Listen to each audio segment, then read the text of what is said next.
สวัสดีค่ะ มิชาสวัสดีครับก่อนสวัสดีครับ เดี๋ยววันนี้หลุยจะไปซื้อของมาทำอาหารให้มิชานะคะโอ้ย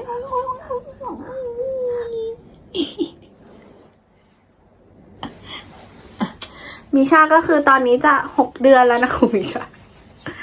ชาตอนนี้ก็คือจะ6 เดือนแล้วนะคะอีกอาทิตย์หนึ่งก็6 เดือนแล้วตอนนี้ก็คือแบบเพิ่งอาบน้ำสระผมเสร็จเลยนะคะแล้วก็เดี๋ยวจะไปซื้อของมาทำอาหารให้มิชานะลองให้มิชาลองกินดูว่ามิชาจะชอบอะไรไม่ชอบอะไรนะคะแล้วก็จะกลืนได้ไหมจะกลืนลงไหมนะคะแล้วก็หลุยเพิ่งสั่งแครกเกอร์ข้าวมาให้มิชากินให้มิชาลองกินแล้วเขาก็กินได้อยู่เดี๋ยวลองดูว่าถ้าเป็นข้าวเขาจะกินไหมระหว่างรอหมาม้าแต่งตัวเสร็จพ่อลูกเขาก็เล่นกันงุ้งยิงพอออกไปดูโอ๊ยทำไมลูกฉันน่ารักจังเลยแต่งตัวเสร็จแล้วเราไปซื้อของกันเลยถึงห้างแล้วนะคะเดี๋ยวเราไปเดินช้อปปิ้งกันคุณป๊าแต่งตัวชิลมากเวอร์เราไปซื้อของมาทำอาหารให้มิชากันก่อนปกติเวลาหลุยเข้าครัวคือ 99.95% เข้าครัวไปอบขนมไม่ค่อยได้ทำอาหารเลยฝีมือการทำอาหารก็จะทำได้แค่อะไรง่ายๆรสชาติก็คือจะแบบทำคนเดียวอร่อยคนเดียวก็หวังว่ามิชาจะชอบฝีมือหมาๆนะครับ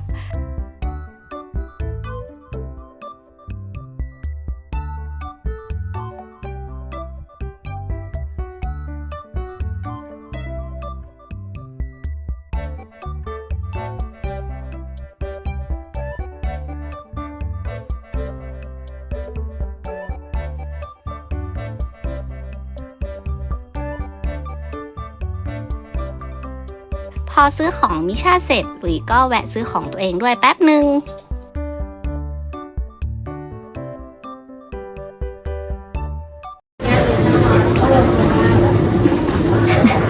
อันนี้คือลูกๆของบ้านอื่นนะคะแต่อันนี้คือลูกๆของบ้านเรานี่คือลูกของบ้านเรานะคะ มิชาไม่ยอมนอนเลยจะนั่ง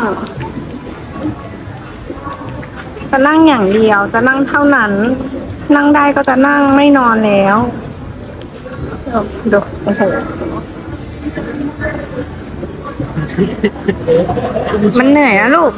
มันเมื่อยนะลูกเดี๋ยวเรากลับบ้านไปทำมื้อแรกให้มิชาลองกินกันเลยนี่หลุยเอาฟักทองแครอทแล้วก็มันฝรั่งมาต้มรวมกันนะคะต้มให้เปื่อยๆเลยจะได้บดง่ายๆส่วนน้ำสต๊อกนี้ก็เก็บไว้ผสมกับข้าวในมื้ออื่นๆคุณแม่ท่านไหนมีเมนูอาหารเด็กอ่อนก็มาแชร์กับหลุยในคอมเมนต์ได้นะพอบดเสร็จหลุยก็จะเอามาใส่ในพิมพ์นี้นะคะเวลาจะกินก็เอาออกมาทีละก้อน2 ก้อนสะดวกง่ายๆดีส่วนอันนี้คือมันบดของซาชามิชายังกินไม่ได้เพราะมันปรุงรสด้วยเนยนมเกลืออันนี้ลองเอาให้มิชาลองชิมดู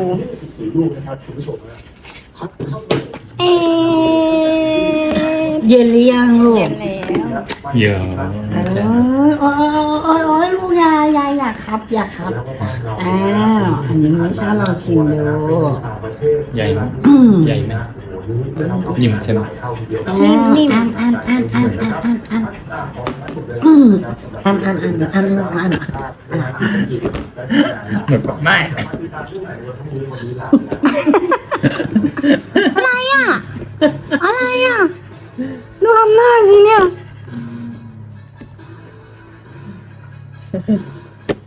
ปั๊มกิน กินลูกกินไม่เหมือนกล้วยกลืนตอนกินกล้วยอาจจะยังกลืนไม่เป็นแม่โอ้ยกินเอาเลยยังคำที่2อยู่ ไม่ตอนกล้วยอาจจะยังกลืนไม่เป็น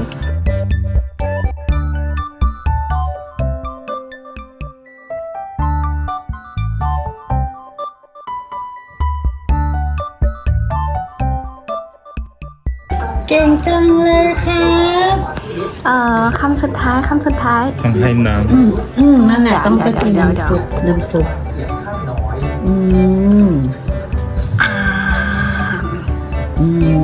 เก่งจังเลยมาเดี๋ยวมาม่าไปเอาน้ำซุปให้ จะกินน้ำซุปเยอะไหมครับ สัก2 ช้อนพอ อ๋อ อันนี้น้ำสต๊อกที่หมามาต้มเมื่อกี้ ม ร้อนหรือเปล่าแม่ไม่ได้เทสเลย เอ นะ อลูกนึกว่าลูกเทสแล้ว ไม่น่าร้อนแล้วแหละมันจริงไหมนะ จะกิน อ๋อหรือว่าร้อนหรือว่าร้อน ไม่ร้อนเขาจะกินต่อ โอ้ยอร่อยเหรอคะ เขาจะกินต่อ โอ้ยเก่งจังเลย คนเหอะลูกนะคะ ลูกกินแค่น้ำซุปก็บอกลูกเก่งแล้ว นี่เขาจะกินเขาลองกินเลยอ่ะ โอ้ยอร่อยจังเลย อร่อยเห็นไหมน้ำสต๊อกอร่อย ต้องมีน้ำส โอ้ ต๊อก เร็วๆหน่อยไม่ทันใจไม่ เดี๋ยว ทัน เดี๋ยว ใจ เดี๋ยวยายซันลูกยายซันนะ หรือว่าเขาหิวข้าวแล้ว ไม่เขาชอบเขากินต้องกินน้ำส้มได้แล้วนะเนี่ย กินน้ำส้มเหรอ แต่เดี๋ยวค่อย เดี๋ กิ ยว นอันนี้ก่อนกินน้ำสต๊อกก่อนกินน้ำสต๊อก มาตักมาเผื่อนะเนี่ยนึกว่ามิชาจะไม่กินหมดเลยเหรอ เอ้ยกินหมดเลย เก่งจังเลยอะเช็ดตักไหม พอแล้วโอ้ยอิ่มแล้วหมดแล้วลูกหมดแล้ว สรุปคือไม่ได้ชอบกินฟักทองอะไรหรอก หิวนม หิวข้าวแล้ว วันที่ 2 ของการกินฟักทองก็ผ่านพ้นไปได้ด้วยดีมาดีใจมากที่มิชาชอบกินแล้วก็หวังว่ามิชาจะกินง่ายๆ กินได้ทุกอย่างเหมือนมานะ ขอให้มิชาไม่แพ้อาหารอะไรเลยโตมาแข็งแรงสำหรับวันนี้ขอจบคลิปแต่เพียงเท่านี้ไว้จะมาส่งต่อความน่ารักของมิชาใหม่นะ ตอนนี้ขอไปก่อนแล้วบ๊ายบาย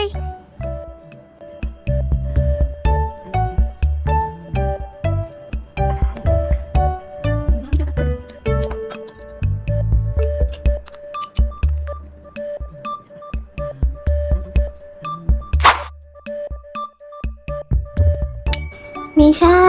ยายเช็ดหน้าให้แล้วไม่ใช่เหรอลูก ทำไมจมูกยังมีฟักทองอยู่อ่ะ นี่ฟักทองติดจมูกมิชา แล้วทำไมฟักทองมันไปอยู่ที่จมูกได้เนี่ยหึโอ้ยง่วงแล้วเหรอ โอ้กินอิ่มแล้วก็ง่วงเลยเหรอโอเคขอตัวไปนอนก่อน ไปละบ๊ายบาย